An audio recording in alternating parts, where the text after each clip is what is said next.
किसान की पत्नी का बेटा आंगन में बैठा हुआ फ्रेंच फ्राइज खा रहा था। किसान की पत्नी के घर के आंगन में एक पेड़ था जिस पर बैठा हुआ कालू कौवा बच्चे पर नजर रखे हुए था। ये तो कोई बहुत स्वादिष्ट चीज है, मुझे ये चीज किसी भी तरह इस बच्चे से छीनना होगी। ऐसा सोचते हुए कालू कौवा उड़ता है और बच्चे के सामने से फ्रेंच फ्राइज उठाकर भाग जाता है। वो सीधा घने जंगल में जाता है और वहाँ बैठकर फ्रेंच फ्राइज खाने लगता है। ये तो बहुत स्वादिष्ट है, मैं खुद को कैसे रोकूं खाने से? गोरी मुझसे लड़ेगी। कौवा ऐसे सोचता हुआ सारे ही फ्रेंच फ्राइज खा लेता है और अपने घर की तरफ चला जाता है। कालू, तुम खाली हाथ ही लौट आए। तुम तो इंसानों की बस्ती में मेरे लिए स्वादिष्ट भोजन लेने गए थे। हाँ, गया तो था, मगर मुझे वहाँ से कुछ मिला ही नहीं। कौवा अपनी पत्नी से ऐसे झूठ बोलता है। गोरी, तुम ये सूखे चनों के दाने खा लो। क्या तुम नहीं खाओगे? मुझे भूख नहीं है। गोरी, तुम खा लो।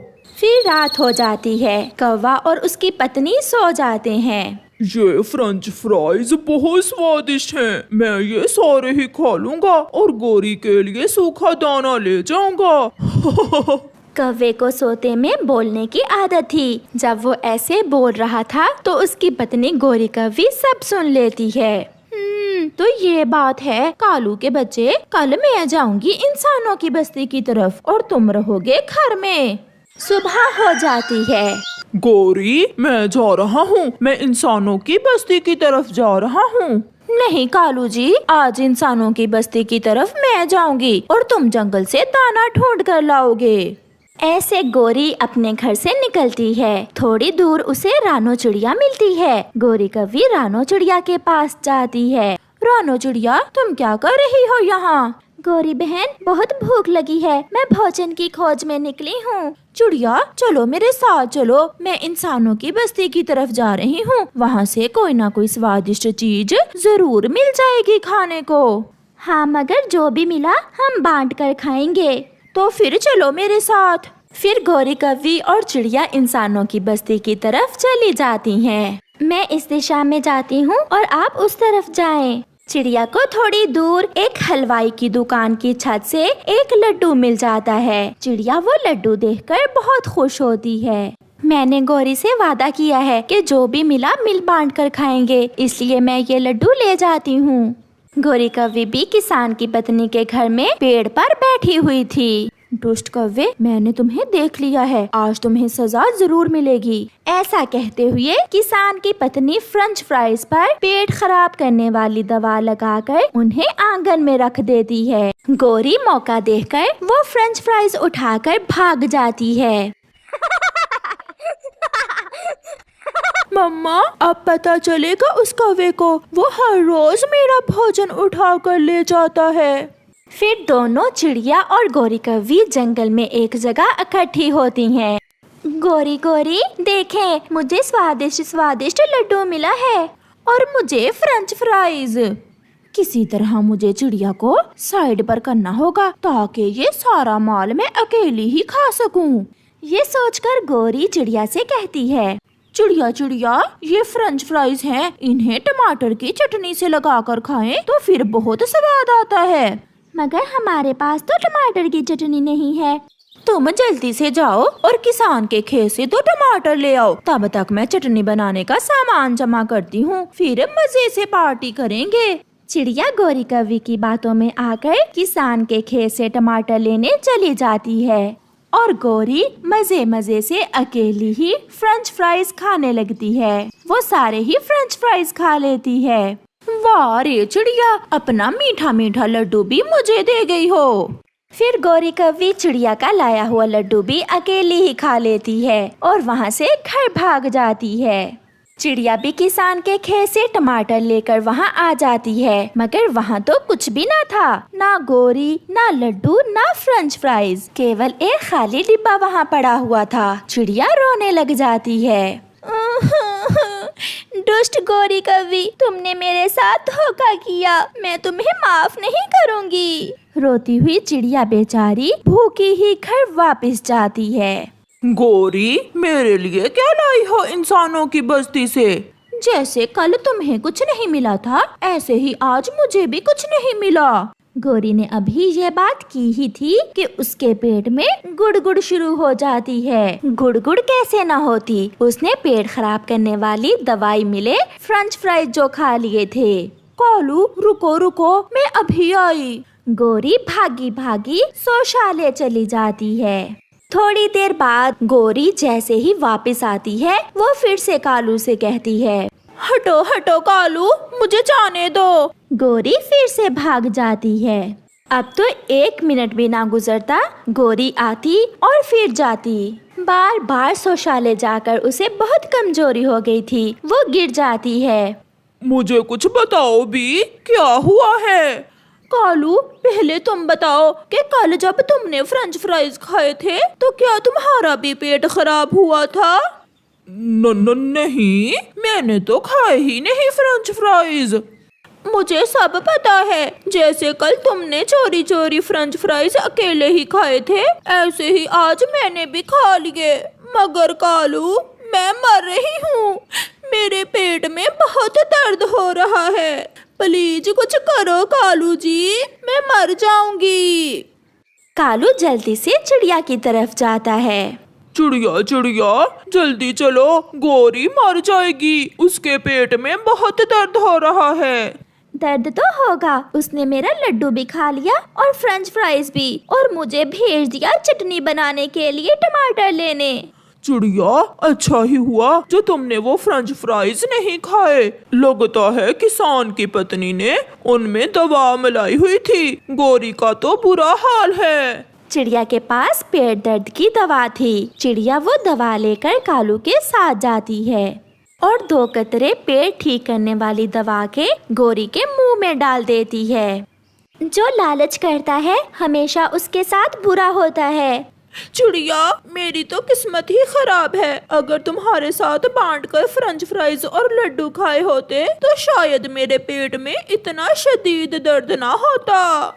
ऐसा कहते हुए गोरी फिर से शौचालय की तरफ भागती है, जिसे देखकर चिड़िया की तो हंसी ही नहीं रुक रही थी। बहुत इंतजार करने के बाद आज चिड़िया और उसकी बेटी गुड़िया बहुत खुश थीं, क्योंकि आज चिड़िया की तरबूज की खेती तैयार हो चुकी थी। गुड़िया बेटी, आप तरबूज तोड़ें और मैं घर से बैलगाड़ी लेकर आती हूँ। मम्मा, क्या बड़े बड़े तरबूज ही तोड़ने हैं या फिर छोटे भी? नहीं बेटी, छोटे तरबूज ना तोड़ना, ये छोटे तरबूज बड़े होने पर तोड़ेंगे।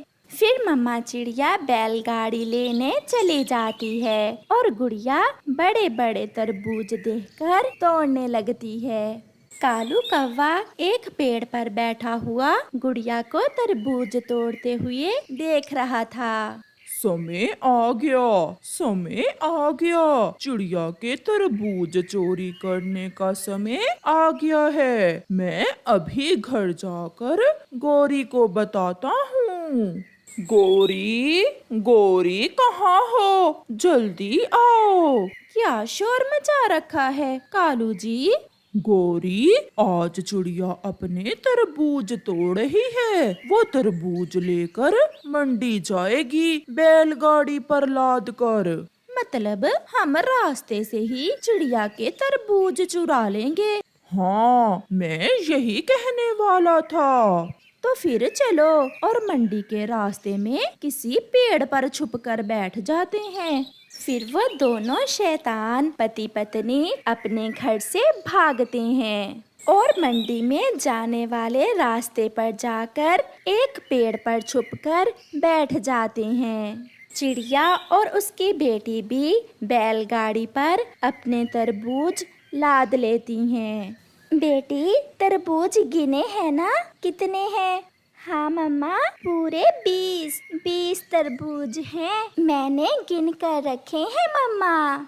फिर चिड़िया और उसकी बेटी अपनी बैलगाड़ी लेकर मंडी की तरफ चल देती हैं। वो खेत से निकलकर मंडी के रास्ते पर जाती हैं, जहाँ कालू कौवा और गोरी कौवी पहले से ही छुपे बैठे थे। कालू, आ गई कालू, चिड़िया बैलगाड़ी लेकर आ गई है। मैं बैलगाड़ी से तरबूज उठा उठा कर गिराता जाऊंगा और तुम इकट्ठे करना। फिर वो ऐसा ही करते हैं। कालू कौवा पीछे से जाकर चुपके से चिड़िया की बैलगाड़ी पर बैठ जाता है और तरबूज चुरा चुरा कर नीचे गिराता जाता है और गोरी तरबूज इकट्ठे करती है। वो दोनों चिड़िया की बैलगाड़ी से 3 तरबूज चुरा लेते हैं। चिड़िया को पता ही नहीं चलता और वो बाकी के तरबूज लेकर मंडी पहुंच जाती है। चाचा छम छम, मैंने 20 तरबूज बेचने हैं, कितने में लेंगे आप? चिड़िया रानी, मैं 500 दूंगा इनका। ऐसे चिड़िया अपने तरबूज चाचा छम छम को बेच देती है। चाचा छम छम, गिन ले, पूरे 20 तरबूज हैं, मेरी बेटी ने गिन कर रखे थे। चिड़िया, मुझे तुम पर विश्वास है, अगर आपने गिने हैं तो पूरे ही होंगे। चिड़िया पैसे लेकर अपनी बैलगाड़ी घर वापस मोड़ती है। ऐसे 3 दिन गुजर जाते हैं। हर रोज चिड़िया जैसे ही बैलगाड़ी लेकर मंडी के रास्ते पर आती, कौवा और कौवी चिड़िया के 2-4 तरबूज चुरा लेते, जिसका ना तो चिड़िया को पता चलता और ना ही मंडी में चाचा छम छम को। कालू जी, चोरी का माल खाने में तो बहुत मजा है। हाँ गोरी, और चिड़िया भी इतनी बुद्धू है कि उसे आज तक पता ही नहीं चला कि हम हर रोज उसकी बैलगाड़ी से तरबूज चुरा लेते हैं। ऐसे वो तरबूज खाकर हंसने लगते हैं। कल भी मुझे सारे तरबूज बेचकर मुनाफा नहीं हुआ और आज भी ऐसा ही हुआ। आज मैं चिड़िया के तरबूज गिनूंगा, हो सकता है चिड़िया मुझे कम तरबूज देकर जाती हो। चिड़िया आज फिर मंडी में तरबूज ला रही थी। गुड़िया बेटी, आज कितने तरबूज रखे हैं बैलगाड़ी पर? मम्मा, 15 तरबूज हैं आज बैलगाड़ी पर। कौवे भी पीछे से 3 तरबूज चुरा लेते हैं। चिड़िया मंडी पहुंच जाती है। चिड़िया बहन, आज कितने तरबूज हैं? अंकल, मैंने गिनकर पूरे 15 तरबूज रखे हैं बैलगाड़ी पर। आज मैं भी आपके सामने तरबूज गिनूंगा। गिने गिने चाचा छम छम, इसमें बुरा ही क्या है? फिर चाचा छम छम तरबूज गिनता है, मगर वो तरबूज तो 12 थे, 3 तरबूज कम थे।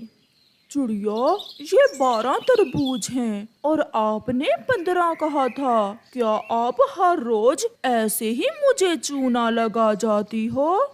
चिड़िया ये सब देखकर बहुत शर्मिंदा होती है। गुड़िया बेटी, ये आपकी गलती है, आपने अच्छे से गिनती नहीं की होगी तरबूज की। मगर मम्मा, मैंने 2 बार गिने थे। फिर चिड़िया अपनी बेटी को साथ लेती है और बैलगाड़ी लेकर वापस होती है। रास्ते में जाते हुए गुड़िया तरबूज के बारे में ही सोचे जा रही थी। मम्मा, हो ना हो तरबूज जरूर किसी ने चोरी किए हैं, मैंने 2 बार गिने थे। नहीं बेटी, मुझे लग रहा है आपको गलती लगी होगी गिनती में, मगर मैं कल जानकर रहूंगी कि ऐसा क्यों हुआ। मेरे तरबूज 15 से 12 कैसे हुए? फिर दूसरे दिन गुड़िया अपनी मम्मा के सामने गिनकर तरबूज अपनी बैलगाड़ी पर लादती है। 20। मम्मा, आप खुद गिन लें, आज 20 तरबूज हैं, आप बैलगाड़ी लेकर जाएं और मैं आज आपके पीछे पीछे आऊंगी। मैं चलती हूँ, मगर आप ध्यान से आना बेटी। फिर मम्मा चिड़िया अपनी बैलगाड़ी लेकर चलती है और गुड़िया पीछे पीछे छुपकर आती है। कौवा और कौवी तो तरबूज चुराने के लिए पहले ही आए बैठे थे। जैसे ही बैलगाड़ी उस पेड़ के पास आती है, कौवा तुरंत पीछे से बैलगाड़ी पर बैठकर तरबूज नीचे गिराने लगता है, जिसे गुड़िया पीछे से देख लेती है। रुके मम्मा, रुके, चोर पकड़ेंगे। मम्मा चिड़िया भी बैलगाड़ी रोककर पीछे आ जाती है। मैं नहीं, कालू।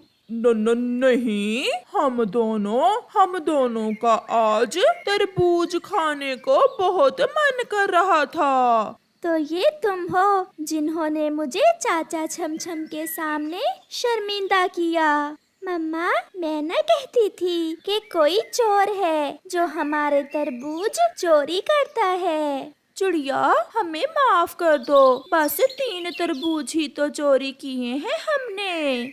इसका फैसला तो राजा जी ही करेंगे।